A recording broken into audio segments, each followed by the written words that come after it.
Traitors and tyrants, now fight him in vain, mingling with God. Oh, hi, friend. Good morning, brothers and sisters.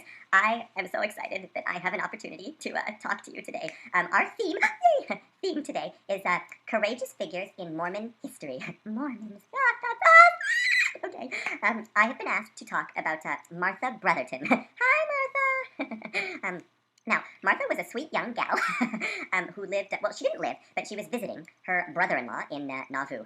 Nauvoo, that's where the pioneers left from. Oh my gosh, yay! Until they were kicked out of the country because we believed in plural marriage. And the rest of the country was scared and thought it was despicable and gross. Whatever. And Martha was visiting her brother-in-law in Nauvoo, and it was the best theocracy ever. Oh, we should do that in Utah. Oh, we're trying? Okay. And she was outside one day, and Brigham Young, BYU, and Apostle Kimball, an apostle. There are 12 apostles, 10, 2, 12. They were with Martha, and it was a nice day. The weather was nice, and they were complimenting Martha because she was a handsome woman. You're pretty. Well, thank you. And then Brigham had an errand that he had to run, so he went to do it. And Martha was walking with Apostle Kimball, and can you imagine walking with a living prophet? Oh my gosh! And they were walking, and Apostle Kimball said to Martha, Martha, would you be willing to do all that the prophet asks of you? Are you ready to take his counsel, Martha?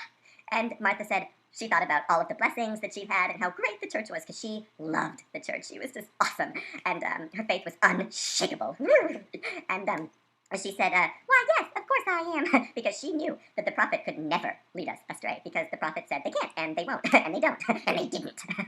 And so she said yes, and then Apostle Kimball said, well, Martha, there are many things that the world would laugh and scoff at us for, but actually there are many principles that are just now being revealed in these last days, and mysteries and secrets of the kingdom. The kingdom! Oh my gosh, that's us, it's our church, we are the kingdom! Oh, yay! And Martha thought, okay, well, of course, the prophet is a good person, and so yes. And so they kept walking, and they got to Joseph Smith's store. The store, shopping, City Creek, yay, okay. And the prophet, oh my gosh, can you imagine buying things from the store that the prophet owned? Although, I guess our church owns lots of stores, so it is like shopping at the prophet's store.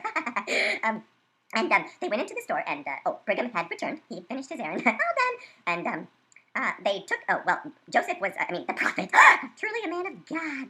And Joseph was busy at the till. So Brigham took Martha upstairs and into a room privately. And he said, looks like we have our own private room, Martha. And Martha said, yeah, it looks like we do. And Brigham said, you promise you won't tell anyone what we talk about, Martha?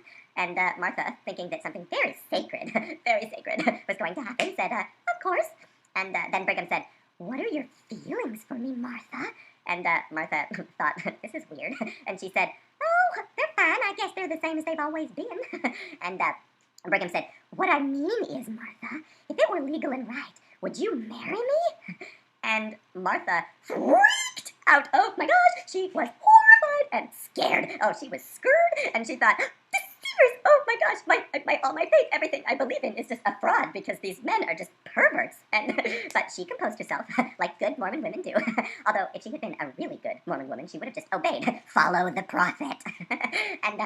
And she said, well, sir, maybe if it were legal and right, then yes, but it isn't. And Brigham said, oh, but Martha, the prophet has had a revelation, and it is legal and right. And if you will marry me right here today, I will take you straight to the celestial kingdom.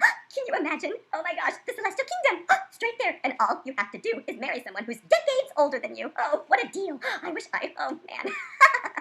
And Martha said, I think I'd like to think about it. And Brigham said, oh, but Martha, it'll be a secret, and no one will even know about it.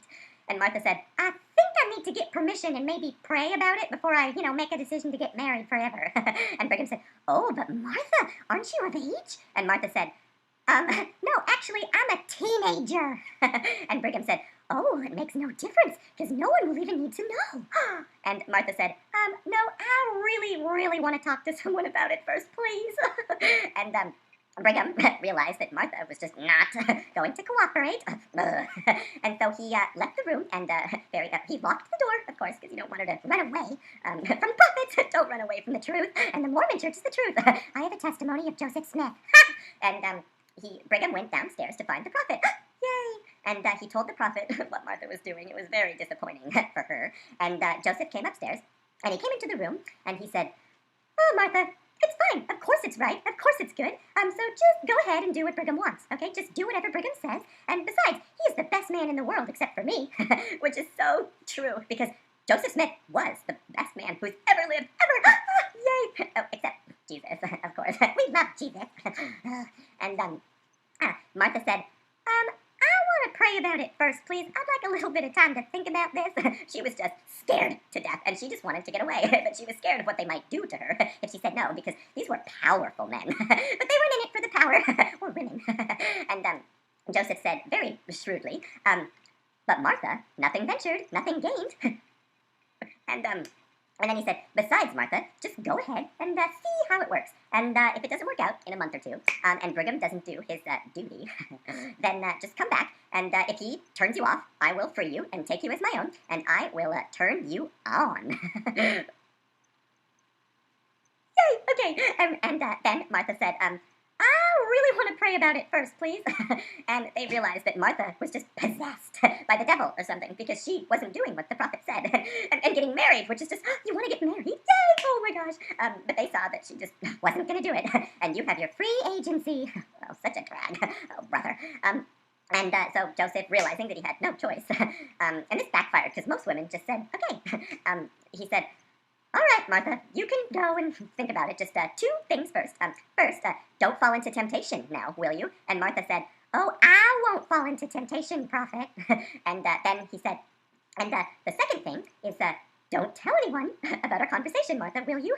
And Brigham said, "Yeah, I think you ought not, Martha." And Martha said, "Oh, I won't." And then they let her go. And she ran away as quickly as she could, crying. Oh, it was terrible. And for her, that she didn't do what she was supposed to do. And she went home and wrote down everything verbatim that had happened. And then the next day, she saw Brigham at church. And he said, "You haven't told anyone what happened yet, Martha, have you?" And Martha said, "No."